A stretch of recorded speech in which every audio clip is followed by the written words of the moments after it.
Boa noite, camaradas e camaradas. Vamos dar início aqui ao debate sobre universidade e política, organizado pela União da Juventude Comunista, o Partido Comunista Brasileiro.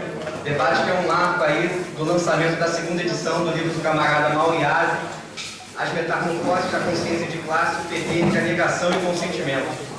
Vamos chamar aqui os camaradas aqui para compor a mesa, iniciando pelo camarada professor emérito da UFRJ, mas acima de tudo, militante comunista do PCB, José Paulo Neto.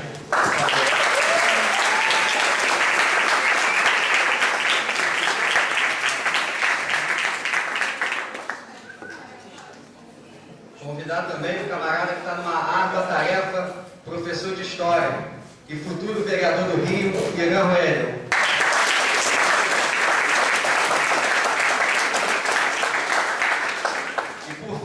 O autor do livro, que bom que ele está aqui, é o camarada Mauro Iazzi, membro do Comitê Central do Partido Comunista Brasileiro, professor da Serviço Social da UFRJ.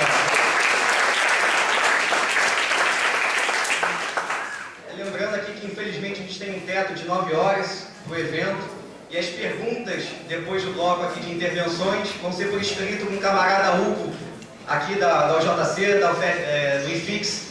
É só mandar por escrito que ele vai ler aqui as perguntas para os palestrantes.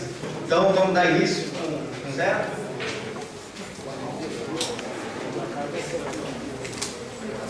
Você começar aqui com o Mauro, então.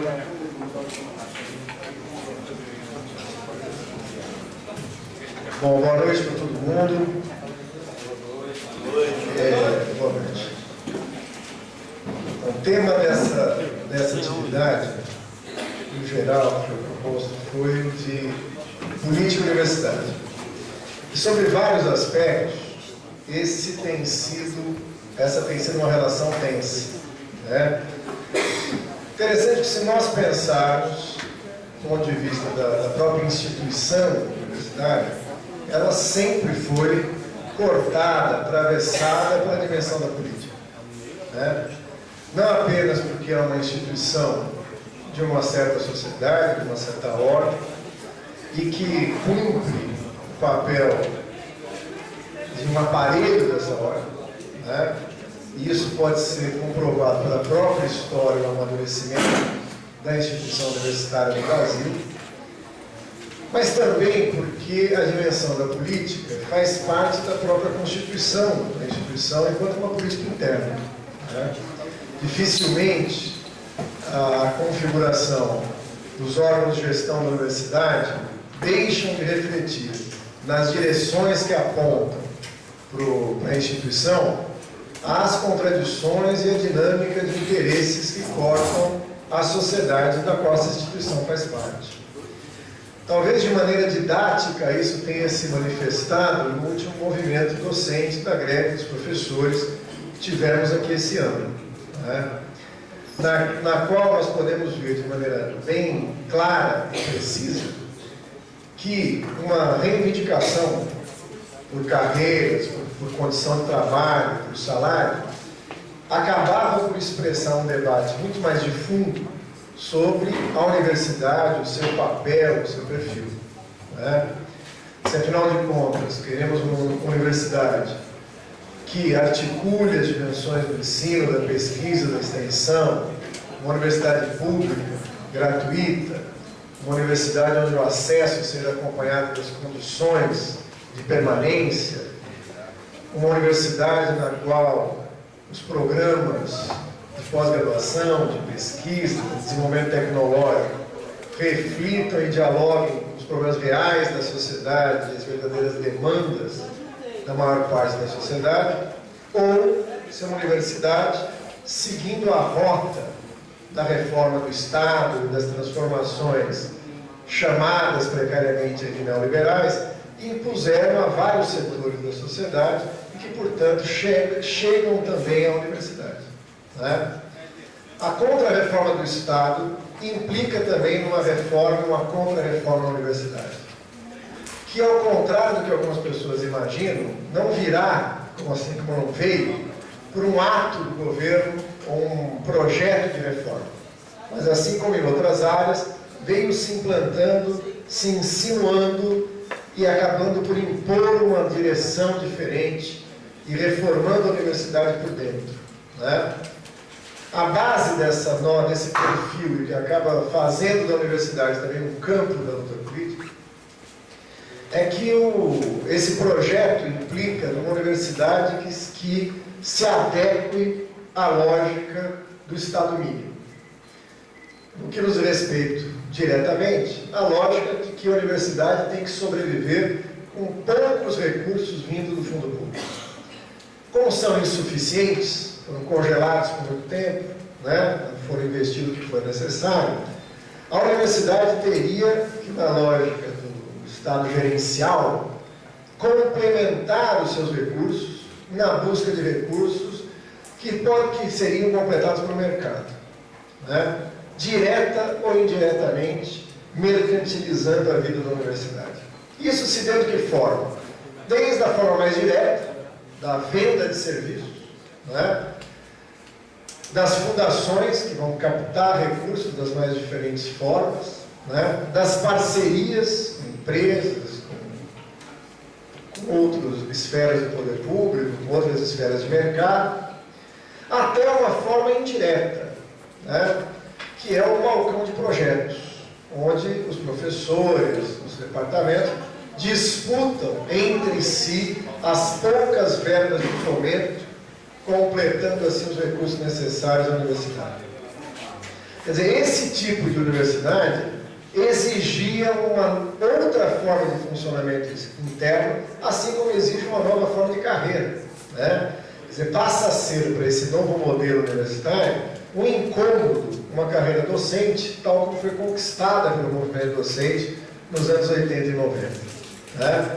Assim como no setor privado, a reestruturação implicava na palavra flexibilização, né?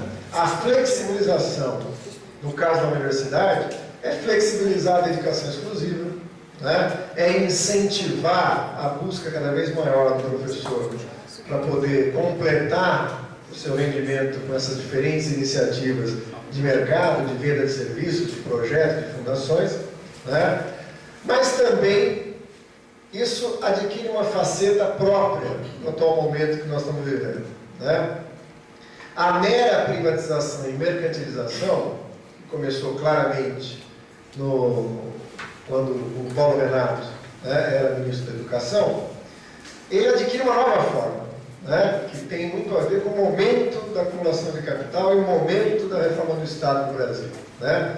Não basta apenas acreditar, como se acreditava na era FHC, de que o ensino público cumpriria uma fatia do mercado e que isso seria complementado por uma abertura do mercado educacional às empresas privadas de ensino, né?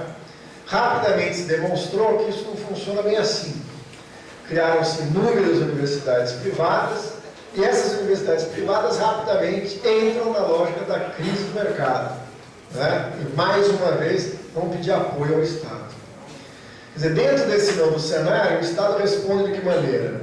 Garantindo vagas nas universidades privadas através de bolsas, clara transferência do fundo público para a iniciativa privada, salvando a iniciativa privada dessa crise de mercado, e ao mesmo tempo, né, combinando uma espécie de expansão no setor público.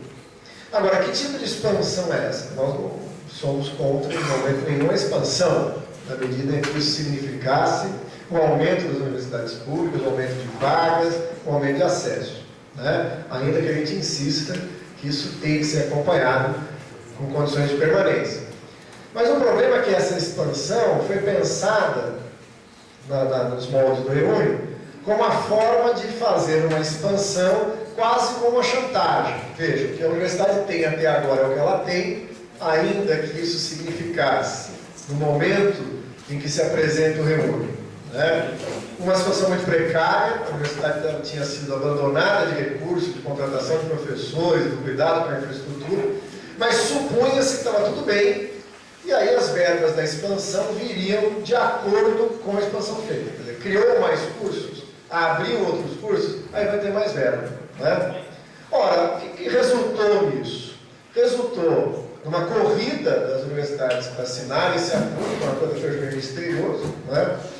cresceu o número de cursos, ampliou o número de alunos, mas não se ampliou proporcionalmente as verbas necessárias para a manutenção desse ensino público de qualidade, né? Então, existe uma expansão com precarização, uma combinação perversa, né, que resultou nas condições que estão na base da greve que tivemos esse ano. Então, a própria, é estranha a pergunta, quando a gente pergunta qual é a relação entre a política e a universidade. Como se fossem dois momentos diferentes, duas esferas diferentes da vida, né?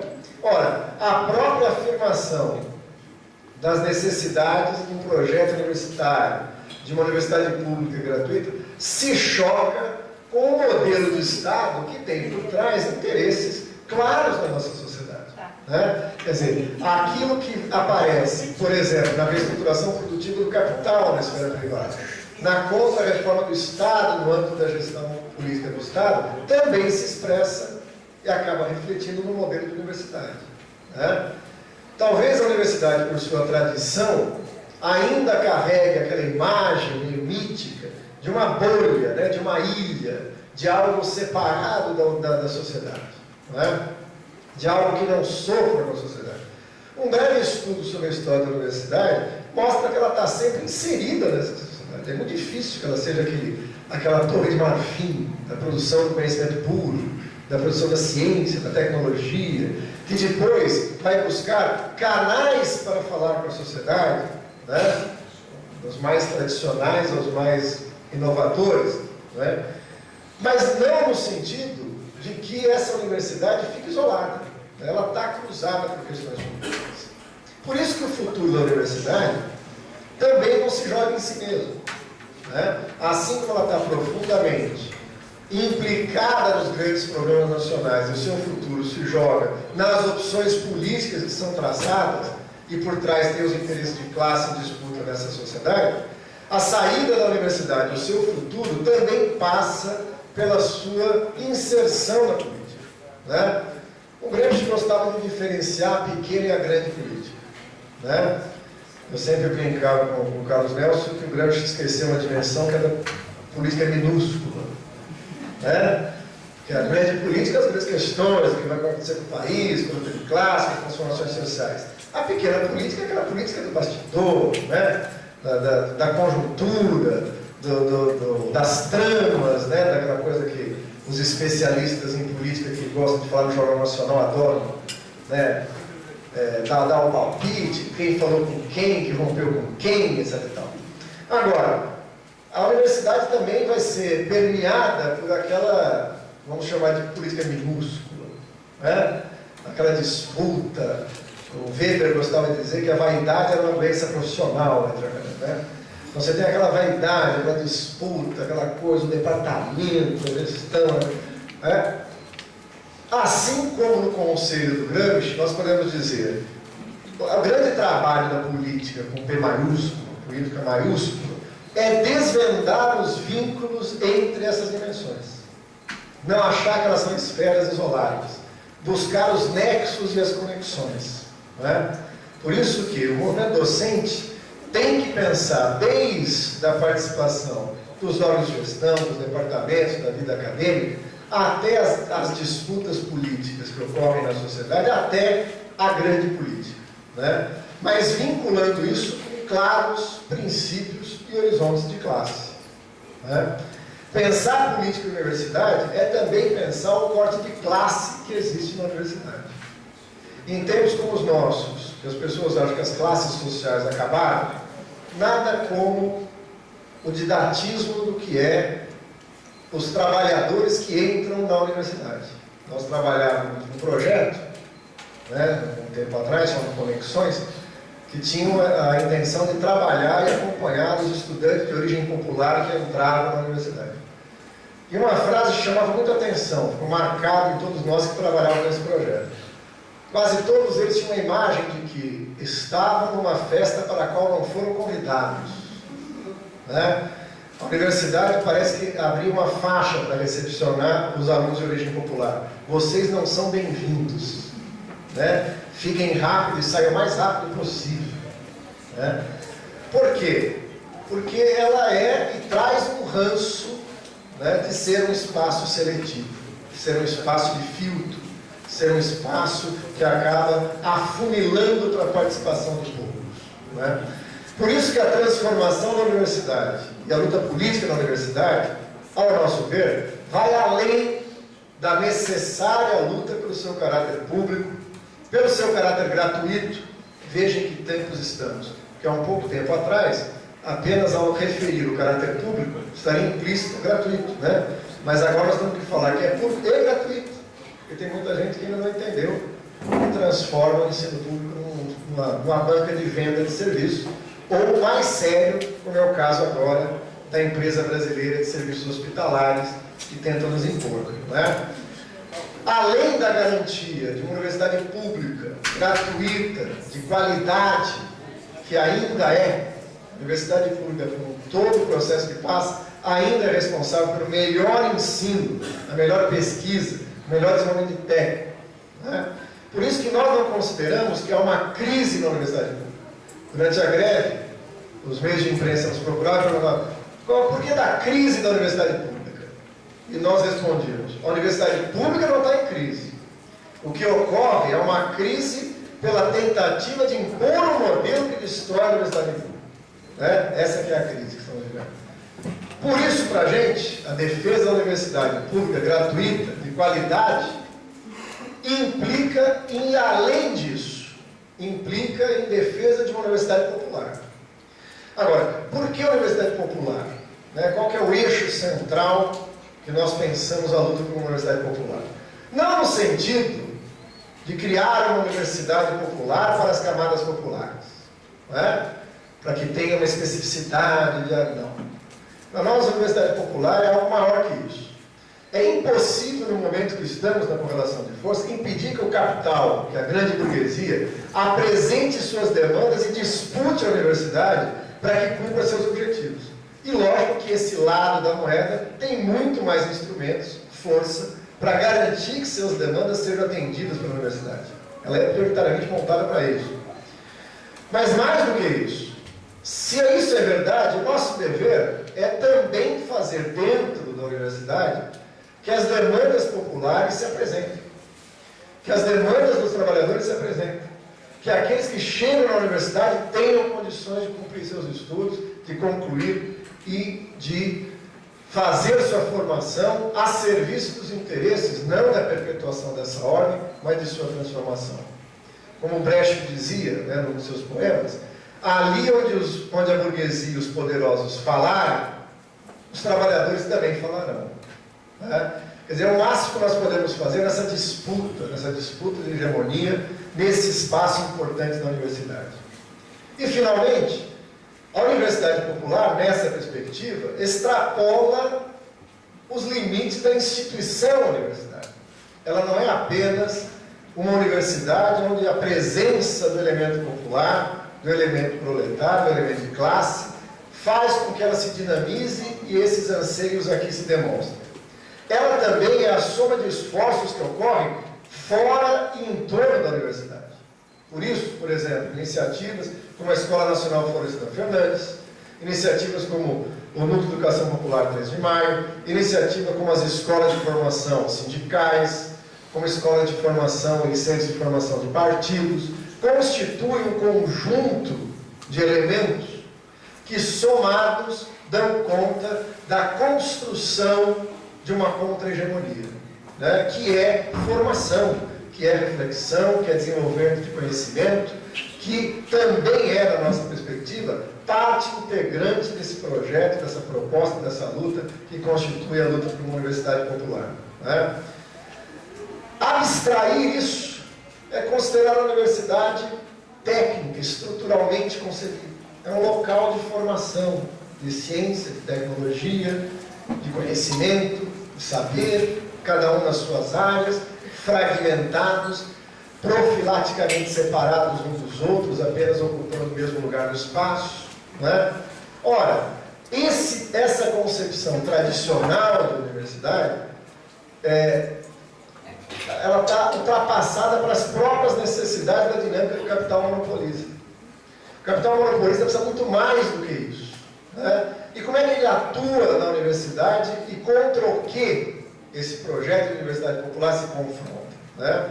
Uma universidade que parece assumir o seguinte perfil: uma enorme na base, uma enorme fábrica de diplomas, né? Com cursos de graduação aligerado, com formações profissionais rebaixadas, para apenas ser a esponja que absorve aquela demanda de uma parte da sociedade, de mobilidade social, de ascensão social, né? E também com um poderoso freio de aumentar o tempo de formação entre a formação e a entrada no mundo do trabalho. Ela tem cumprido esse papel no mundo monopolista. Um segundo elemento, que essa burguesia monopolista precisa também de formação da sua força de trabalho, formação técnica, profissional, né? Então ela cumpre também essa função. Lógico, aí é uma pirâmide enorme, a maior parte nessa graduação aligerada, uma menor parte já mais afunilada numa formação profissional, técnica, especializada, e uma pós-graduação, uma pesquisa, um desenvolvimento tecnológico de ponta, que aí se constitui aquilo que no modelo atual se chama de ilhas de excelência, né? Ilha é uma boa imagem, né? Porque é uma ilha de excelência cercada por um mar de mediocridade em todos os lados, né? Um rebaixamento da qualidade, uma precarização, etc. e tal, né? Portanto, é a própria espelho da nossa sociedade. A universidade seria algo onde todo mundo pode entrar. Viva a liberdade e a igualdade jurídica, né? Poucos podem acabar. Menos ainda podem chegar no papel do desenvolvimento do conhecimento, da pesquisa, né, da tecnologia. Então, a própria universidade funciona ela própria como um espelho que amplia as distorções da própria sociedade em que ela se encontra. Portanto, nós temos uma dificuldade aqui, nós não conseguimos fragmentar e separar de um lado a política e de outro lado a universidade. A universidade faz parte da sociedade e, portanto, é cortada pelas mesmas contradições que ela. E por isso também se resolve pelas mesmas ferramentas com as quais a gente pensa a sociedade e a sua transformação. A organização, a luta, a formação política, o desenvolvimento do conhecimento comprometido, né, socialmente referenciado naqueles que querem transformar essa sociedade, né? Por isso nós temos um pouco essa dificuldade. A dificuldade de cumprir algo que o pensamento, por exemplo, weberiano gostaria, que é um conhecimento neutro, um conhecimento que seja isento de juízos e, portanto, isento de comprometimentos políticos. Para encerrar, o Mário Benedetti, poeta uruguaio, recentemente falecido, tenta responder isso num poema. Ele fala: muitas pessoas me acusam de não ser neutro, né? E ele fala assim: mas é uma dificuldade que eu confesso, eu não consigo, né? A ditadura tentou me convencer de curar desse mal, mas não conseguiu. Meus colegas de literatura, de cultura, tentam me convencer disso. E ele diz: eu confesso que até tentei, talvez, escrever poemas sobre o mar, peixinhos, sobre a Atlântida, que foi engolida pelo mar, mas quero dizer que isso é um esforço inútil. Porque se falasse de peixinhos, falaria de peixinhos proletários e peixinhos burgueses. Se falasse de Atlanta, rapidamente acharia os escravos que, ao afundar com a sua cidade, maldiziam seus senhores. E aí a velha coisa de sempre voltaria: Cuba sim, Yankees não. Portanto, eu estou convencido, embora pareça paradoxal, que sou totalmente parcial.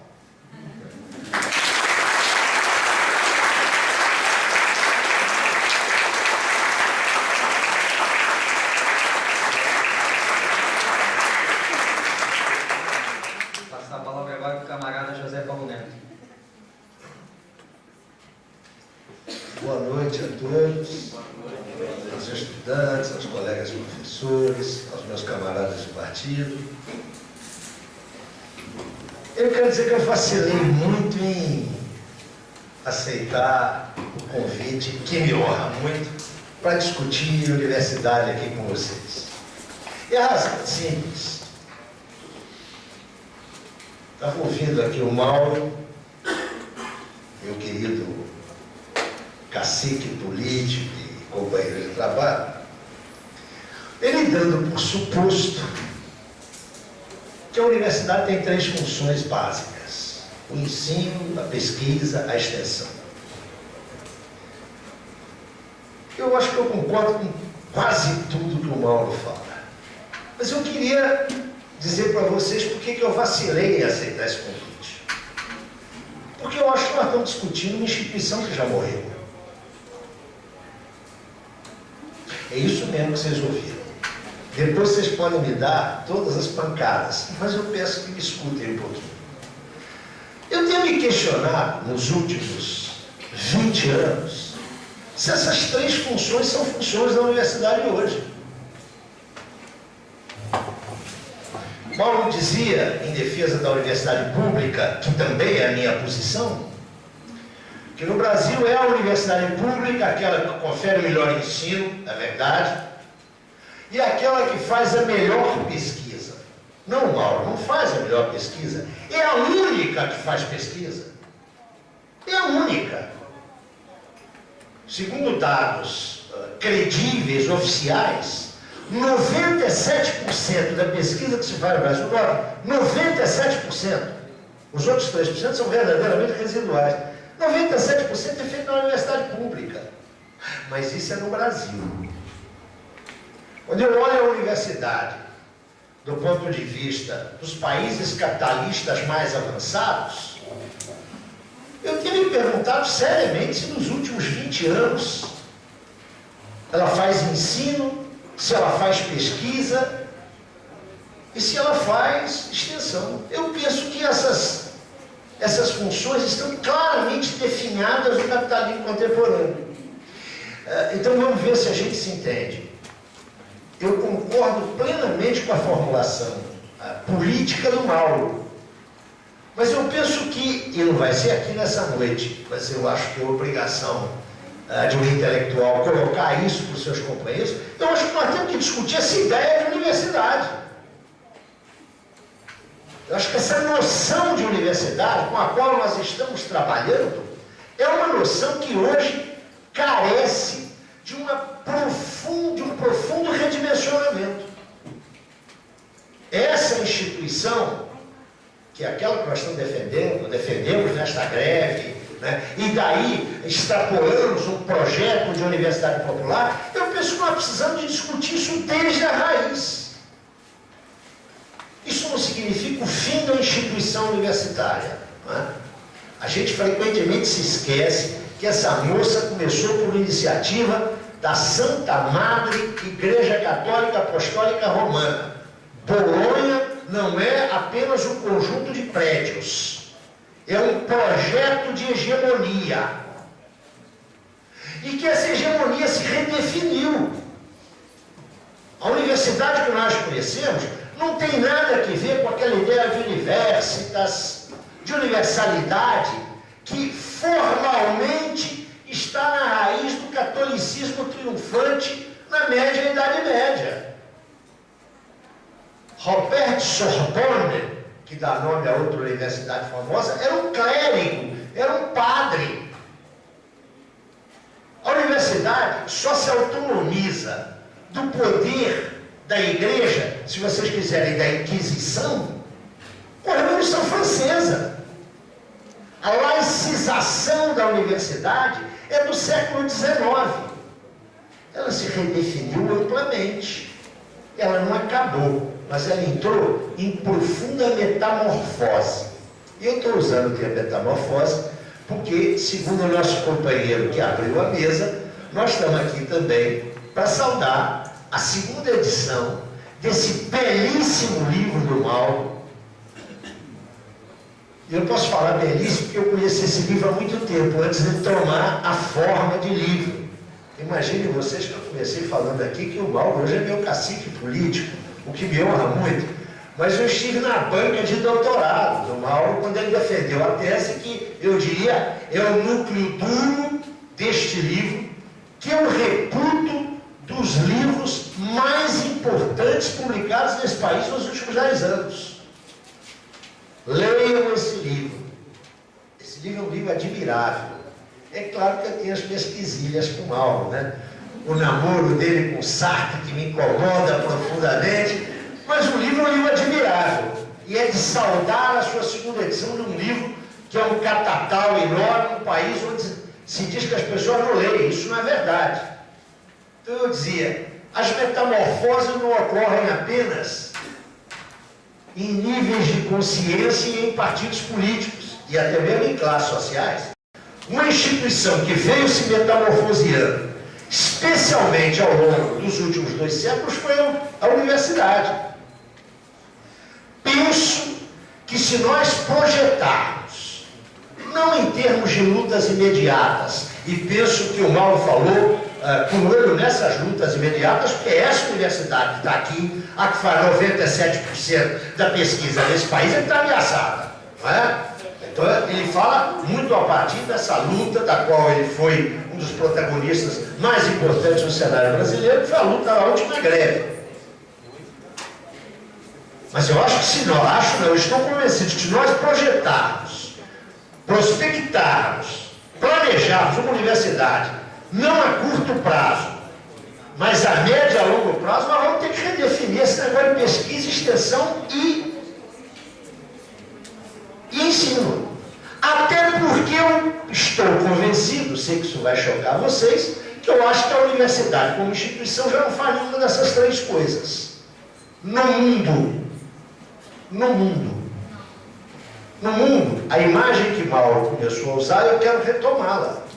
No mundo da universidade hoje, não é só no Brasil não, viu, companheiros? No mundo, a universidade é um enorme arquipélago de mediocridades com algumas ilhas de excelência. É claro que isso deve ser levado em condições de historicização e de concretização muito determinadas. A universidade inglesa, ou se vocês quiserem mais precisão, a Universidade do Reino Unido é também um enorme arquipélago de mediocridades com algumas ilhas de excelência. Mas isso não pode ser transplantado diretamente para o Brasil, para a Argentina, para o México. Há todo um contexto histórico, no nosso caso, histórico-colonial, que implica que nós tenhamos aí que trabalhar com um leque de mediações muito grande. Por exemplo, no caso brasileiro, a nossa universidade tem uma tara histórica. É uma tara, é o seu elitismo. A universidade no Brasil não teve a mesma função original que coetaneamente, no mesmo período histórico, teve nos Estados Unidos ou na Europa Ocidental. A universidade foi feita aqui, foi construída aqui para criar bacharel. É para isso que ela foi feita. Para ser um signo de classe, seja na entrada, seja na saída. Esse elitismo não foi quebrado até hoje. Medidas as mais elementares parecem revolucionárias. Por exemplo, acabar com o vestibular. Eu me lembro que, quando eu ainda era gente aqui, né, que estava na ativa, dava aula, alunos do mestrado e do doutorado, nós não estamos falando da graduação, estamos falando do mestrado e do doutorado, ficavam assombrados quando eu dava para eles um número de vagas de universidades públicas na Grande Buenos Aires. Estou falando da Grande Buenos Aires, não estou falando apenas da UBA, da Universidade de Buenos Aires, mas na mancha urbana de Buenos Aires há várias universidades públicas. Numa área, uma mancha urbana que tem a equivalência da mancha urbana do Rio de Janeiro. E quando eu dava o número de vagas públicas aqui na mancha urbana do Rio de Janeiro, vagas públicas idênticas, o FRJ, Unirio, Federal Fluminense e o UERJ. O conjunto dessas vagas equivalia a 60% das vagas da UBA. E os caras ficavam com o olho arregalando e diziam, aqui na Argentina, em 1918, com o movimento da reforma universitária, em 1918, se aboliu o vestibular. Aqui você fala em abolir o vestibular, vêm os doutores da direita e da esquerda, que são iguaizinhos nisso, para dizer, mas como? Vai rebaixar o nível dos estudantes. Como se o vestibular indicasse nível de desenvolvimento cultural e intelectual. Só afirma isso quem está enganado ou enganando. Note a nossa tara elitista. O que foi resolvido em países deste continente em 1918 continua como polêmica hoje, em 2012. Eu li ontem nos jornais, pode ser uma má informação, não é? Que os reitores estão preocupadíssimos com como é que eles vão implementar a política de cotas o ano que vem. Não quero entrar aqui na discussão de política de cotas, mas parece que essas universidades que estão com esse problema ainda têm livros de contabilidade escritos com pena de ganso, não é? Como se isso fosse um problema. É evidente que não é. O problema é outro, é um problema político. É que nos últimos 50 anos, a pressão dos de baixo tem levado a reduzir o caráter elitista do ingresso na universidade. Mas atenção, é o caráter elitista exclusivamente do ingresso na universidade. Não da sua manutenção, e da manutenção desses estudantes, e menos ainda dos recursos e instrumentos que lhes são oferecidos para enfrentar aquilo que os liberais adoram, né? O desafio da empregabilidade, o desafio do mercado de trabalho. Todo mundo sabe, e se não sabe, vai ser informado agora, que é impossível ter hoje um mestre em qualquer área do conhecimento que seja monoglota. É mais impossível ainda ter um doutor que não domine 2 a 3 idiomas estrangeiros. Como é que a gente aprende os idiomas estrangeiros? Os meninos saem do ensino médio tendo um curso de inglês dizendo, aprendendo, quando são muito estudiosos, good morning.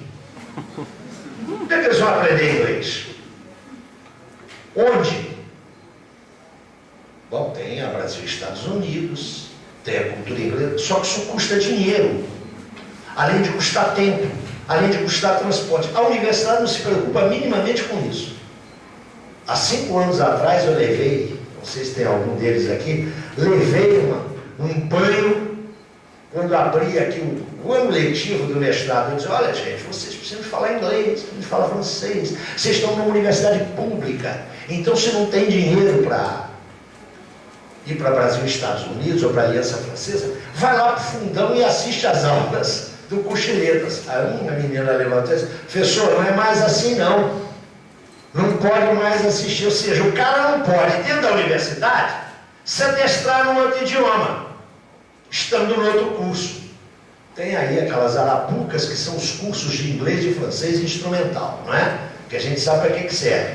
Para fazer aquela provinha de proficiência que não prova absolutamente nada. O que eu estou querendo sinalizar com isso?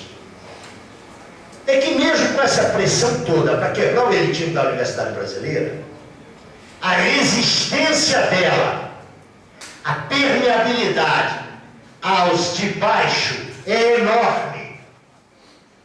Tanto que chegamos ao absurdo dos cursos baratos. Não é? Eu que já sou aposentado, posso falar o que Mauro provavelmente tem que ter dedos de luva para falar. Ele tem uma língua muito grande, que ele conhece, sabe disso. Né? Tem uma estratificação clara na universidade. Curso de nutrição, de serviço social, de educação. Os cursos das licenciaturas, basta ter CUSP e GIS. Isso envolve um certo tipo de público. Já a arquitetura, a conversa é outra. Já a odontologia, a conversa é outra. Já há uma clara, eu brincava aqui na escola, todo mundo sabe que eu fui professor 26 anos aqui da Escola de Serviço Social. Da porta da escola, olhando os rapazes e as moças que circulam aqui no campus, eu diria que curso eles faziam. A gente da economia tem um jeito de vestir-se, não é? O pessoal da eco tem outro jeito. Agora, a maçona, né? Serviço social, educação. Escuta, esse negócio é um absurdo. Você tem dentro da universidade uma estratificação que é claramente socioeconômica. Claramente, que se vê inclusive na cor. Na cor. Onde é que estão os negros? Onde é que estão os mulatos? Para não procurar ver isso na estrutura dos docentes, não é? Quantos professores titulares negros? Né? E essa é a nossa universidade. Essa tara elitista, por sua vez, tem ocasionado um outro tipo de distorção. E essa é de natureza também claramente política. Eu não quero. Como é que está o meu tempo aí? Você está controlando? Não fala isso, senão eu fico até às 4 horas da manhã aqui. E nem deixo você fazer campanha eleitoral. Mauro começou, e me parece que esse é o ponto forte da intervenção dele, dizendo que a universidade não está separada da política. Eu queria sublinhar isso. Não é? Eu queria dizer que a universidade é política. Por todas as razões que o Mauro deu, todas, e por mais uma, que ele também assinalou, mas que eu gostaria de frisar, de sublinhar.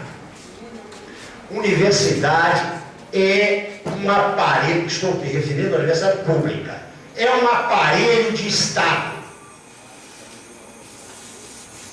E como o Estado tem caráter de classe, a universidade tem caráter de classe. Isso é para tirar, tem muita gente jovem aqui, né? Para tirar do horizonte de vocês essa doce ilusão de que a universidade é um campo da batalha das ideias. Que a universidade é um espaço livre onde se discutem todos os temas. Isto é uma mentira. A universidade é sim um campo da batalha das ideias. Estive nela, não aqui na UFRJ, ao longo da minha vida, cerca de 36 anos. E estava lá fazendo luta de ideias. Mas atenção, é mais ou menos uma luta de ideias, como se a gente tivesse de um lado Mike Tyson e do outro lado Zé Paulo Neto. As regras são as mesmas, atenção. Os dois têm as mesmas luvas, têm o mesmo tempo para golpear, para ver o nocaute é de 1 a 10 segundos, note, uma plena igualdade. Mas entre o Zé Paulo e o Mike Tyson, a gente sabe quem vai ganhar. É isso que é a universidade em termos de debate de ideias, não é? Então você acantona. Aquela faculdade ali pode ter até o presidente lá do FERJ. Dois, porque estou vendo um outro ali, um ex, está encostado ali, não é? É a universidade do pessoal que é de esquerda. No outro instituto tem lá mais meia dúzia que tem um grupo de pesquisa. Agora, o que dá o sentido essencial não está nessas faculdades. E onde há o eixo essencial da formação de ideias, da conformação ideológica, ali não tem nicho de oposição, não. Quando tem, a gente pega uma florzinha vermelha e põe um grande jardim verde e diz: ó, como somos pluralistas. Nós vamos ter que discutir isso em algum momento, não é? Nós vamos ter que discutir, e eu sei que isso é muito complicado. Eu estou apenas levantando a bola, quem sabe, para um debate, não é? Então, discutir qual é o ensino que a universidade está dando. Não é? Quando a maioria dos seus professores se divide em dois grupos. Aqueles que acham que são bons quando reprovam.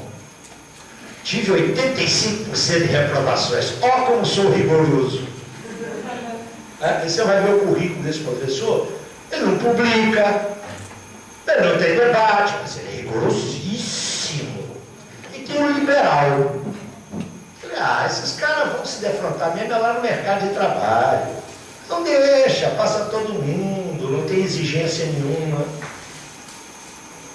E aí se cria aquele mal-estar que ninguém gosta de discutir, né? Os alunos querem professores que deem aulas. Deem aulas. Olha que absurdo cobrar isso do professor, não é? Olha o que se generalizou, o paulofreirismo. Não é o Paulo Freire, atenção. Paulo Freire é uma coisa, o Paulo Freirismo é outra coisa. Quando fui fazer meu curso de doutorado, tinha uma senhora que chegou no primeiro dia, curso de doutorado, como vocês sabem, são 15 sessões de trabalho, 3 horas cada uma, e ela chegou, apresentou uma bibliografia excelente e distribuiu os temas dos seminários. Tinha 15 alunos, ela distribuiu 15 temas e vamos fazer seminário. Bom, e a minha parte do seu salário, minha senhora? Como é que é isso? Mas os estudantes adoram isso. Na graduação e na pós. Sabe por quê? Porque há uma diferença. Eu tenho 5 minutos e quero ser fiel aos minutos. Eu quero fechar com isso. Há uma diferença entre a universidade e a fábrica. Um sujeito que entra na usinagem da Ford, ali no Ipiranga, que ainda está funcionando em São Paulo, ele tem que usinar um motor durante o dia de hoje. No fim do dia, ele tem que apresentar o motor para o apontador. Professor não. O professor pode fingir que dá aula e o aluno pode fingir que assiste. Essa diferença é essencial, não é? Vocês estão tendo, ou vão ter, ou já tiveram a seguinte experiência. Chega um mestre, doutor, frequentemente com pós-doutorado no exterior, que cumprimenta a turma e inicia a sua exposição da seguinte maneira. Isso na área das ciências sociais. Meus amigos, a complexidade da vida social contemporânea é de tal ordem que a vida social resulta de uma intercorrência dos níveis simbólicos e os seus devidos significados. Em função disso, os paradigmas teóricos e epistemológicos do século XIX colapsaram inteiramente. Vocês sabem o que isso significa? Significa rigorosamente nada. Isso faz um enorme sucesso. Porque a universidade, sendo política, e mais do que sendo política, como Mauro corretamente assinalou, expressando de maneira distorcida, porque anela uma hegemonia de classe, mas expressando as contradições da sociedade onde ela se inscreve, ela não é igual a esta sociedade. Ela é uma instância específica. A universidade não é um sindicato, não é um partido político, não é uma empresa. Ela dispõe da sua especificidade. Essa especificidade reside em quê? Ela é o campo da formação técnica, intelectual, mas sobretudo, enquanto universidade, da formação teórica. Então nela, as mediações fundamentais não são as mediações que cortam a fábrica, que cortam o sindicato, que cortam a praça pública. Suas mediações fundamentais decorrem da natureza imanente do seu objeto, que é o conhecimento. A consequência disso que eu estou falando aqui é imensa. Eu vou dar um pequeno exemplo. Como é que a gente elege o presidente da República? Pelo seu programa de governo e, sobretudo, pelo bloco social que o sustenta. Quem elege alguém na base do discurso acredita em Papai Noel, Coelhinho da Páscoa e doente. Meu voto para o presidente da República, para o governo do Estado, para a Prefeitura do Rio de Janeiro, para a Câmara Municipal do Rio de Janeiro, meu voto é: qual é a base social de apoio desse fulano? Como é que eu elejo um reitor?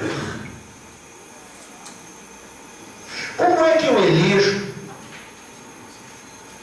um diretor de faculdade?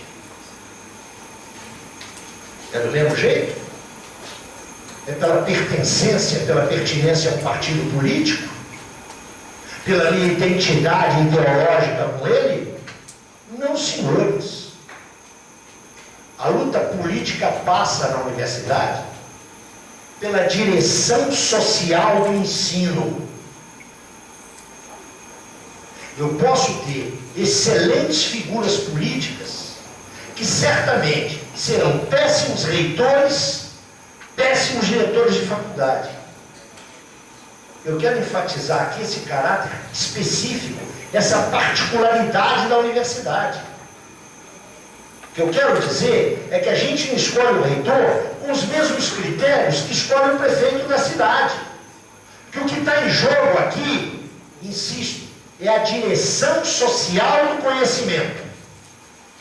Isso me leva para concluir a duas reflexões finais. Se as minhas observações têm alguma pertinência, se elas têm alguma validez, isto significa que uma universidade popular, não sei se a leitura do Mauro é a mesma minha, não é aquela que atende aos desejos da maioria. É aquela que atende às necessidades históricas das maiorias. Uma coisa não é igual à outra, não. É preciso deixar isso muito claro. E é preciso ter coragem para dizer para as maiorias que, embora majoritárias, elas podem estar erradas. Porque não é muito fácil. Sobretudo para quem faz política. E uma segunda implicação, que é tola, tonta, mas eu, que sou o mais velho provavelmente aqui dessa Assembleia, vou arrogar-me o direito de dizê-la até pela experiência. A gente tem que pedir a professores que deem aulas e estudem. E temos que pedir a estudantes que compareçam nas aulas e estudem. Porque a última coisa que eu tenho visto nas discussões acadêmicas dos últimos 30 anos são precisamente esses dois pontos. Eu suponho que vocês não vão assistir aula de alguém que sabe o mesmo que vocês. Se vocês vão, vocês são idiotas. Eu quero assistir aula de quem sabe mais do que eu. E há um critério de mérito acadêmico. Ou vocês acham que todos os professores são iguais? Que todos os doutores são iguais? Não são, não. Enfim, e essa é a última provocação. Vocês devem ter ouvido falar aqui, vocês devem ter me ouvido falar aqui, durante 30 minutos, se o meu tempo se esgotou, eu não usei aqui o termo autonomia universitária. Eu não falei isso aqui. Se quer discutir autonomia universitária, você vai começar lá com o Mauro, que usou o termo aqui várias vezes. Eu quero invocar aqui a autoridade, não é? Se é o Zé Paulo que fala, quem é que acredita? Nem a minha mulher, né? Quanto mais vocês. Eu quero invocar aqui a figura do fundador do marxismo latino-americano, o peruano José Carlos Mariátegui. Em alguns escritos sobre a universidade, ele foi logo matando a cobra e mostrando o pau de sabe, esse negócio de autonomia universitária, isso é coisa do pensamento liberal. Nós socialistas não queremos isso, não. Tem que negócio de autonomia universitária. Cada um fala o que quer, o Estado mantém a universidade para vocês ficarem brincando aí de estudar consciência de classe. Isso não. O Estado interfere na educação pública primária. Por que não vai interferir na universidade, na educação pública superior. O problema é saber se essa interferência é democrática ou não. Esse é que é o problema. A questão, portanto, quando se põe o problema, e eu sei que isso vai ferir várias sensibilidades aqui, quando se põe o problema da autonomia universitária, eu estou convencido que isso é uma armadilha da pior espécie. Garantir a autonomia universitária é garantir a autonomia de cátedra. Ou seja, é permitir que um fascista venha defender o fascismo e ideias racistas. Se a gente não colocar as coisas nesses termos, fica muito difícil a gente ter um critério universal para a universidade. Não é? Se não é bom aquilo que eu gosto e mal aquilo que eu detesto. Creio que esse é um péssimo princípio para se gerir o ensino superior. Nós temos que ter parâmetros minimamente objetivos. O primeiro deles é garantir que a universidade seja controlada democraticamente. E esse controle democrático não pode ser feito pelos pares. Tem que ser um controle democrático exercido por outras instâncias. Porque o controle democrático feito pelos pares termina numa coisa chamada compadrio. Eu te avalio, tu me avalias, nós nos avaliamos. Isso é critério de camorra, não é critério de instituição pública, laica, democrática e competente. Muito obrigado.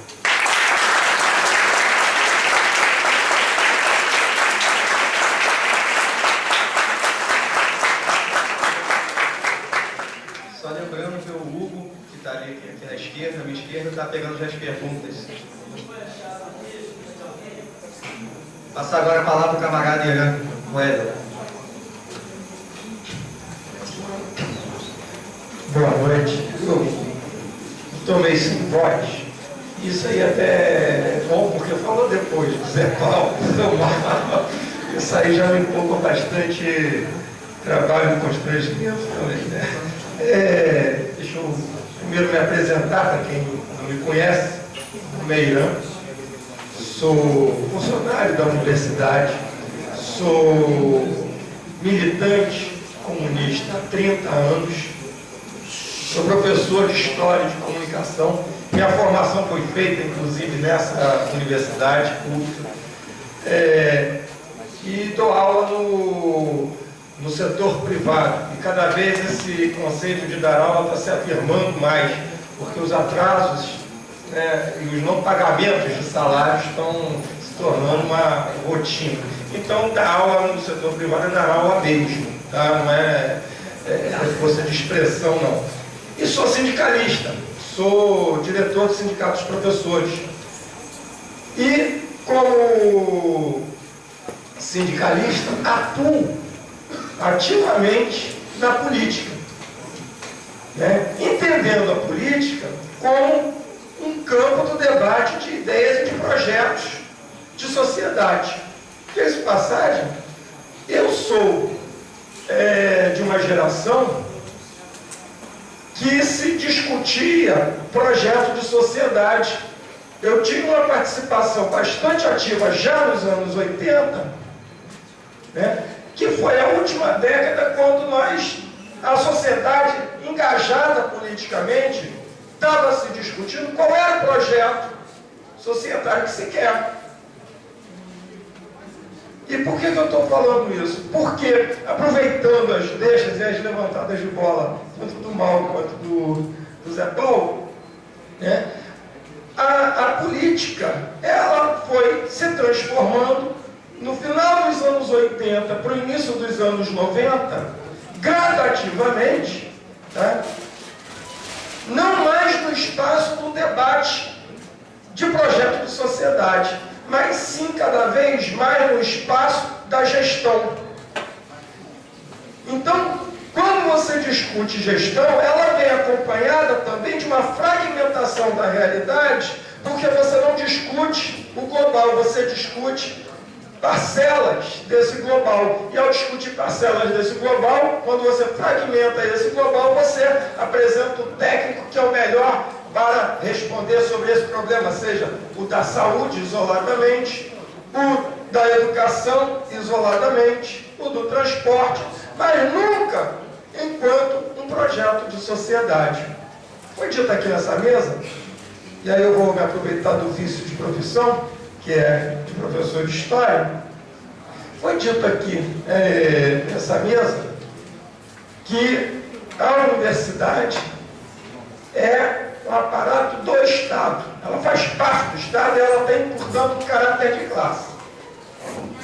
E aí a gente remonta como que essa educação foi organizada. A educação superior no Brasil, ela foi organizada, tá, dentro de uma perspectiva de afirmação de um modelo de sociedade que no século XIX era uma sociedade escravocrata e tinha que legitimar essa hierarquização social. Ao legitimar essa hierarquia social, ela não podia contemplar todos. Ela não podia contemplar todos. Então você chega ao final do século XIX, né, com 15% da população, ou seja, pelo primeiro censo de 1871, você tinha 15% de pessoas alfabetizadas no Brasil. Levando em consideração que desses 15%, tá, pelo próprio censo, desalfabetizados, tá, eram compostos de mulheres, tá, portanto 7,5% composto de mulheres. Você tinha as crianças, né, em torno de 14, 15, 16 anos, também alfabetizadas, todos eles da classe dominante, né?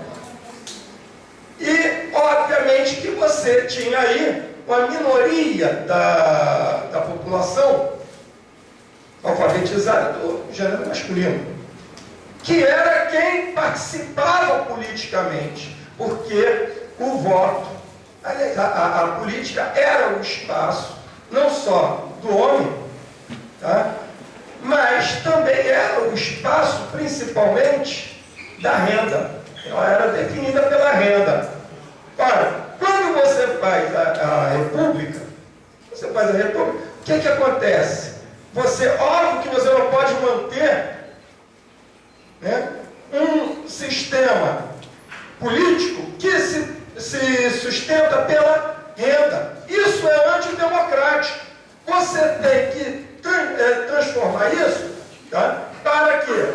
Para o critério de alfabetização. Olha como isso é bonito. Você tira da renda e joga para a alfabetização. E, ao mesmo tempo, a Constituição Republicana retira a responsabilidade do Estado de oferecer educação básica. Você trocou 6 por meia dúzia. Porque para você se constituir enquanto cidadão, você tinha que ser alfabetizado. Para você ser alfabetizado, você tinha que ter renda. Então, já aí a gente já matou que o processo de construção da cidadania no Brasil não era para todos. Tá? Mesmo sendo republicano, não incluía a maior parte da população, ou seja, ficava restrito a esses 15%, 15, 20%. Né?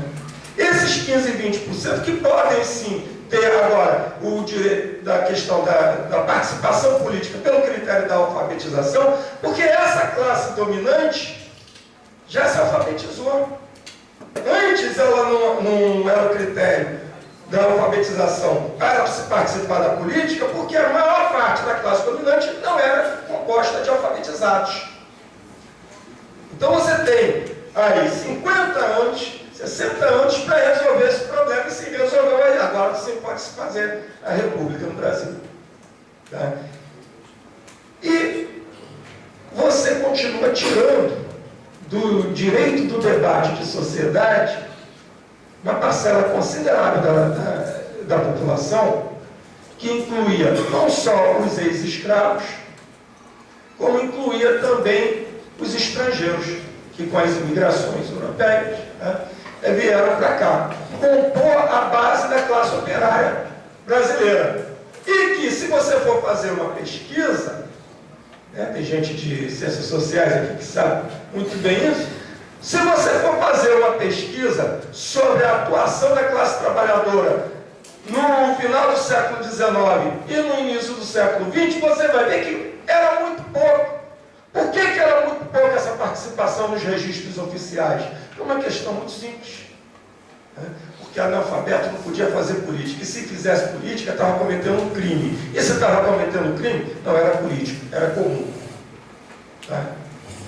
Além de que, logo no início do século XX, você ameaça claramente os estrangeiros que fizerem política estão atentando contra a ordem, a moral e os bons costumes dessa sociedade pacífica. Tá? Portanto, estão passivos de serem expulsos do país. Tá? O que eu estou dizendo? Estou dizendo que a política no Brasil não é um espaço para se debater projetos diferenciados ou mesmo antagônicos de sociedade. Sempre foi o espaço para se debater projetos pouco de ajuste daqui e dali, mas sempre contemplando o interesse da classe dominante. Nunca a incorporação das classes, dos interesses das classes trabalhadoras. E aí é óbvio que a universidade não pode ser diferente. A universidade faz parte dessa sociedade. E se faz parte dessa sociedade, ela também não pode admitir projetos, né, diferenciados. Ela não pode admitir projetos antagônicos. Eu entrei nessa universidade como funcionário, lembro quando o Zé Paulo quis ser professor aqui também, quando você tinha um reitor, que era o Horácio Macedo, e que ousou trazer o debate de uma mudança radical do papel da universidade nesse país. Fazia dobradinha com ele, aqui no Rio de Janeiro, o Ivo Barbieri na UERJ. Eles incomodaram muito.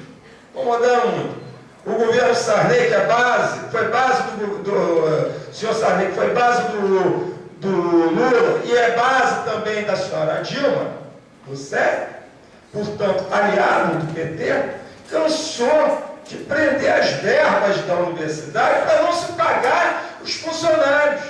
E aí como você tinha? Como retaliação. E aí você tinha o quê? Você tinha o seguinte, você tinha uma autonomia administrativa que você podia mover a verba daqui para ali. O que o Horácio fazia? Ele não pagava os empresários e pagava a folha de pagamento. Aí olha que isso aí também tinha que acabar. Não, porque a universidade é autônoma, né, de acordo com a lei, mas é autônoma pelo non último. Então, a universidade, ela é justamente o quê? Uma expressão dessa sociedade também. Ela faz parte dessa sociedade, nós não podemos tratar a universidade como não sendo parte integrante dela, portanto, trazendo, sim, todas as deturpações, né, que a classe dominante traz para a sociedade em termos de concentração e de privilégio. Ora, o Zé Paulo colocou aqui que 97% das pesquisas são feitas na universidade pública. Se você manusear os dados, tá, ver o que isso representa, vamos pegar como índice o registro de patentes no mundo, as pesquisas brasileiras representam 0,2%. Ou seja, se gasta milhões e milhões para sustentar essa universidade, que diz que faz pesquisa e representa 0,2% das patentes. Tá? Então tem algo de errado aí também. Tá? Essa universidade, mesmo autônoma, ela não é a universidade democrática. Mesmo que você tenha um ingresso de elementos das classes populares na universidade, o ingresso de elementos das classes populares na universidade pública não a transforma, primeiro, em pública, segundo, em democrática, e em terceiro, no movimento popular. Por quê? Porque se você não discute, se você não rediscute o papel da educação, que educação se quer, você continua reproduzindo toda essa legitimação das relações de poder, então, existentes na sociedade. Tá? Só trazendo outras questões, já que está se falando de universidade, aí eu acho que não dá para se falar simplesmente da universidade pública, e como diretor do Sindicato dos Professores da rede privada, tá? Você tem hoje no Rio de Janeiro, tá? 70% dos alunos em nível superior na universidade privada. Ou seja, eu não estou falando, é pior, porque no Brasil são 80%. 80%. Mas quando eu falo 70% no Rio de Janeiro, isso é um absurdo, porque o Rio de Janeiro é a cidade que mais concentra universidade pública desse país. E não se aumentam as verbas, as vagas para o acesso à universidade. O Mauro falou aqui da questão da privatização do ensino. A gente sabe, quem frequenta essa universidade, tá? Sabe perfeitamente como que ela é utilizada em benefício individual ou em benefício de empresas aqui com consultorias. Se pega toda a infraestrutura da universidade pública, mantida com verba pública, para se ganhar dinheiro paralelo, para se beneficiar o setor empresarial, porque aí sim a pesquisa vai funcionar. Basta a gente ir para o fundão. O que o fundão se transformou? No processo desses últimos 10 anos, o espaço do fundão foi extremamente privatizado. Estão querendo o quê? Qual é o grande projeto aqui para a Praia Vermelha? O grande projeto é tirar a gente daqui, não é? Para entregar para quem? Para as classes populares? Que não é. Né? Qual é a dificuldade de se discutir a questão do canecão? Vai dizer que se abrir o debate na universidade, nós não temos condições de tocar esse debate e apresentar a proposta. Mas por que se engaveta esse tipo de discussão? Então, a questão de se discutir a universidade é se discutir dentro da perspectiva política. Não é discutir dentro da perspectiva técnica, porque aí você separa, né, o global e fragmenta esse global. Ao fragmentar esse global, a gente já sabe o que acontece. Ora, então, quando eu estou dizendo que eu fiz parte de uma geração, provavelmente a última geração, que se discutiu, e agora a gente percebe que se retoma essa mobilização para se discutir projeto de sociedade, mas a última geração que havia discutido projeto de sociedade nessa passagem dos anos 80 para os anos 90, tá? Nós perdemos essa luta. Podemos fazer a relação com o cenário internacional, podemos fazer relação com o avanço tecnológico do capitalismo, né? Podemos fazer relação com o avanço do neoliberalismo, que individualiza não só a vida na sociedade, como a própria política, mas o que é certo é que o capitalismo atingiu um grau que deixou de ser pura e simplesmente dominante para se constituir enquanto relação hegemônica nessa sociedade mundial. Nós passamos a pensar dentro dos limites impostos pelo próprio capitalismo. Você entra nas universidades privadas e você tem um curso de empreendedorismo. É você, e aí eu falo para os meus alunos assim, olha só, curso de empreendedorismo é ensinar você a ser empresário. Só que empresário você não é por diploma, não é em banco da escola. É uma questão muito prática. Tem ou não tem capital? E vocês não têm capital, vocês fazem parte das classes populares. Dessas classes populares que têm que acordar às 5 horas da manhã para chegar no centro da cidade às 8, pegando um transporte coletivo de péssima qualidade, porque isso é definido pela Petransporte, que financia as campanhas, sejam de vereadores, sejam de prefeitos, governadores, presidentes da República, participam disso tudo, tá? Junto com um processo de financiarização da vida social, que agrada extremamente, tá, o capital bancário, o capital financeiro, né, que é mais amplo do que isso, inclusive, e você, tá, acha que pode ser empresário, porque não, eu tenho que ser empreendedor, porque aí eu tomo a iniciativa, eu não fico aguardando a determinação, eu visto a camisa e vou ser dono do meu próprio negócio. Essa ideologia, ou seja, essas ferramentas que você tem para orientar a sua leitura de mundo, né, que, como na passagem para os anos 90, quebrou um contraponto, quebrou por um projeto que se destruiu por si próprio, tá? Pelas limitações dele, pela fragilidade dele, tá? Mas que era fundamental a sua existência, era fundamental para que você pudesse debater política dentro da perspectiva de projeto de sociedade. Ou seja, eu comecei a falar que a política no Brasil, ela teve por característica justamente a exclusão do direito de participar das definições e das decisões de projeto de sociedade, em que as classes populares elas estavam excluídas.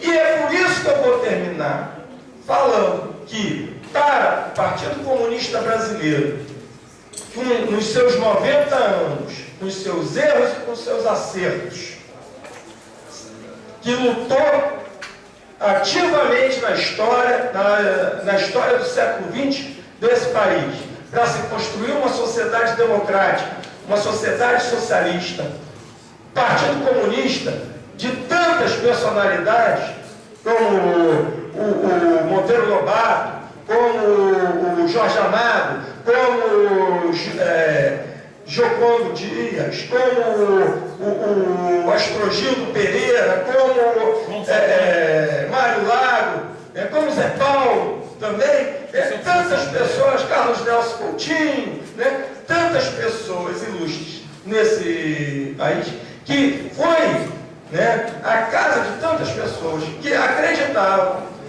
na possibilidade de você mudar essa realidade.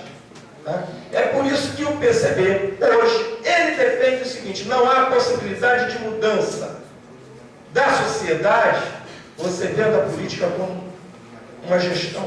A única possibilidade que tem de se mudar a realidade no Brasil, a realidade social, é na construção do poder popular. E o que é o poder popular? É a construção das bases políticas da sociedade através de conselhos populares, ou seja, você organizar a sociedade a partir das suas bases, a partir da mobilização e da conscientização política dessas classes populares e da classe trabalhadora. Se não for por aí, nós não vamos estar construindo a possibilidade de um futuro diferente. Nós vamos estar, na realidade, reproduzindo o que sempre se fez no Brasil. E o que sempre se fez foi, mesmo com a inclusão das massas na política, essas massas continuam nas suas condições de subalternidade no processo de decisão. Então, é por isso que o PCB defende a construção do poder popular a partir da construção dos conselhos populares.